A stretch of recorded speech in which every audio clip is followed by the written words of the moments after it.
झारखंड के वित्त मंत्री रामेश्वर उरांव ने 1,28,900 करोड़ रुपए का बजट पेश किया। इस दौरान वित्त मंत्री ने किसानों के लिए एक बड़ी घोषणा की है। झारखंड की चंपई सोरेन सरकार ने किसानों के ऋण माफी की सीमा को 50,000 से बढ़ाकर 2 लाख रुपए कर दिया है। इसके अलावा एनपीए खाता धारक किसानों को भी इस योजना में शामिल किया है। गठबंधन की सरकार ने राजकोषीय घाटा को नियंत्रित और कम से कम स्तर तक रखने को सर्वोच्च प्राथमिकता दी। हमने बेहतर वित्तीय प्रबंधन के द्वारा 22-23 में राजकोषीय घाटा को 1.2% से भी कम रखने की सफलता हासिल की। इसके फलस्वरूप राज्य का डेट जीडीपी रेशियो में सुधार हुआ तथा वित्तीय वर्ष 21-22 में यह 29.59% था। 22-23 में 29.46% हुआ तथा वित्तीय वर्ष 23-24 में 30.6% रहने का अनुमान। चंपई सोरेन सरकार ने बजट पेश किया, जिसका विपक्ष के तमाम विधायकों ने जोरदार विरोध किया और सदन से वॉकआउट कर गए। सदन से बाहर निकलते हुए पूर्व मुख्यमंत्री बाबूलाल मरांडी ने कहा, यह बजट सिर्फ लूट खसोट वाला बजट है। इससे जनता के हित को देखकर नहीं लाया गया।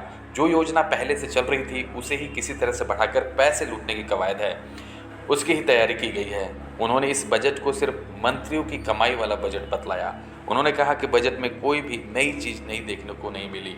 भी नयापन नहीं है, बिल्कुल कॉपी पेस्ट जिसको कह सकते हैं, उसे अभी कुछ पता नहीं।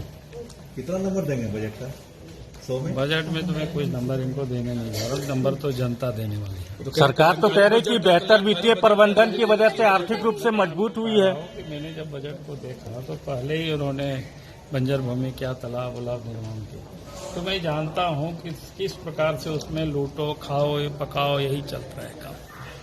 भाई सरकार को कुछ नया योजना नया स्कीम जिसमें लूटपाट है, नया तालाब क्या बोलते हैं जीर्णोद्धार करना, नया बनाना, भूमि संरक्षण विभाग से क्या होता है हम लोग जानते हैं। 40% अफसर उसमें से पैसा खा जाए और वही योजना को फिर से पेश कर रहे हैं। भैया आप एक बार ग्राउंड में जाकर के समीक्षा करिए। खाली पैसा कमाने के लिए बजट में प्रावधान करो और लूटो खाओ, ये तो नहीं करेगा। इससे कोई राज्य तरक्की नहीं करेगा, विकास इससे नहीं होने वाला। तो ये बजट बिल्कुल कॉपी पेस्ट है, सिर्फ वो खाओ पकाओ वाला योजना को इसमें महत्व दिया गया। झारखंड विधानसभा के 5वें विधानसभा के आखिरी बजट सत्र, यह गठबंधन सरकार के विदाई का बजट है। इस बजट में किसी प्रकार का कोई भी विजन सामने देखने को नहीं मिलता है। युवाओं की समस्या सबसे बड़ी है। बेरोजगार युवकों को कैसे हम ज़्यादा से ज़्यादा रोजगार दे सकें, इसका कोई ना रोड मैप है और ना ही महिलाएं और विशेष करके जनजातीय युवाओं के लिए, दलित युवाओं के लिए, मूलवासी युवाओं के लिए कोई नया कोई ऐसा स्कीम या प्रावधान जिससे उनका जीवन बेहतर हो सके, यह कहीं से भी दिखने को नहीं मिलता है।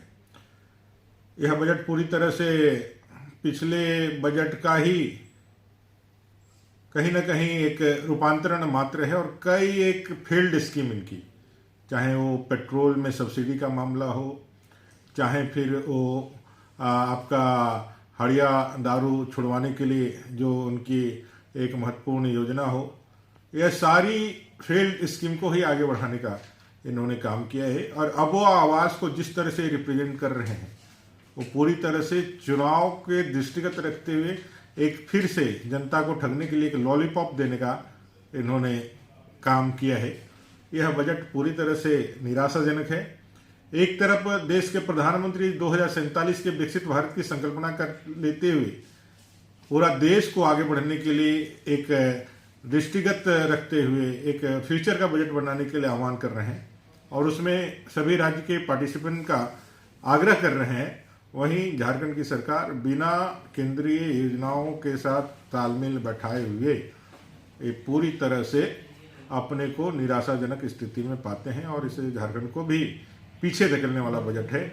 और मैं कह सकता हूं कि जिस तरह की उदासीनता वहां दिख रही थी सत्ता पक्ष में भी, ये साफ दिखलाता है कि ये सरकार अब जाने वाली है और इसलिए कोई उनका विजन सामने नहीं दिखता है। देखिए, सच्चाई अगर हम बोले तो ये बजट में कुछ भी नहीं है और हम लोगों को उम्मीद भी नहीं थी कि ऐसा बजट भी आने वाला है।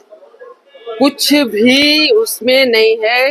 केवल जो हम लोगों ने अपने कार्यकाल में 15, 16, 17, 18, 19 आप देखेंगे, डाटा वाइज देखेंगे तो जो हम लोगों ने काम किया था उसी को इसमें रिपीट किया गया है।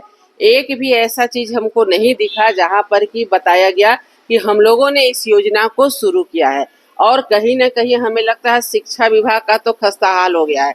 शिक्षा विभाग में आप देखे होंगे, प्राइमरी और सेकेंडरी की तो हम बात समझ ही रहे कि क्या स्थिति हो गई है, लेकिन अगर उच्च शिक्षा की बात करते हैं तो आज जिस प्रकार से माननीय मंत्री जी को GER भी, इसके बारे में भी वो नहीं बता पा रहे हैं कि भाई GER क्या है, तो आप शिक्षा विभाग को कैसे देख पाएंगे?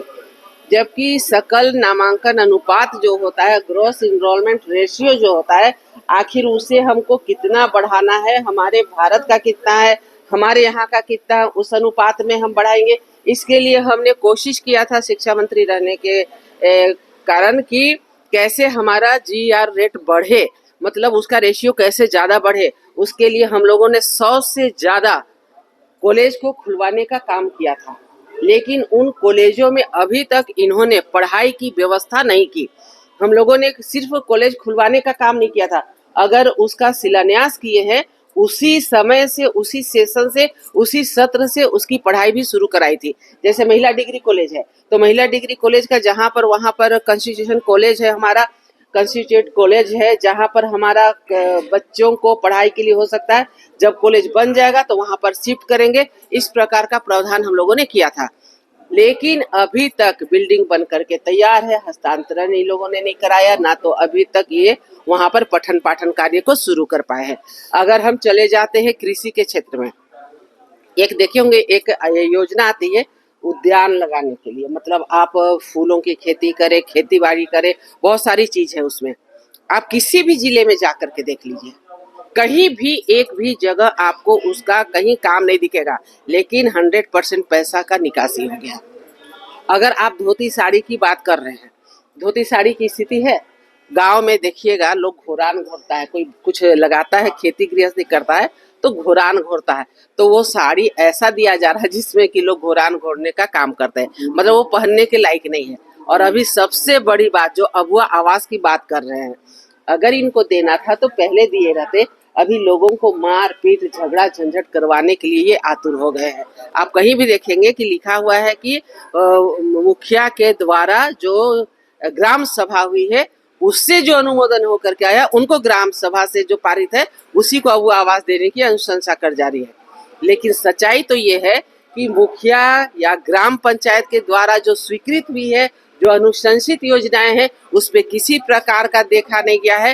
ये नए अपने स्तर के अपने लोगों को जो चाहते हैं मनमर्जी, उसको दे करके और वहां लिख दिए हैं कि ग्राम सभा से स्वीकृत है। वहीं सत्ता पक्ष ने इस बजट को जनता का बजट बताया। देखिए, हमारा विभाग का तो लक्ष्य है कि सभी घरों को शुद्ध पेयजल पहुंचाना, और इसमें भी हम बीच बीच में केंद्र सरकार के द्वारा अड़चन लगाई जाती है, क्योंकि ये योजना पूर्णतः हमारे विभाग की योजना जो है वो केंद्र सरकार और राज्य सरकार दोनों के सहयोग से 50% इसमें केंद्र सरकार का सहयोग रहता है और 50% राज्य सरकार का सहयोग है, और पूरी मॉनिटरिंग हम लोग राज्य सरकार के द्वारा की जाती है। तो ये तो एक कहें तो हमेशा इसके लिए फंड उपलब्ध रहता है, और हमारा लक्ष्य है कि हम 2024 तक ज़्यादा से ज़्यादा सफलता पा सकें।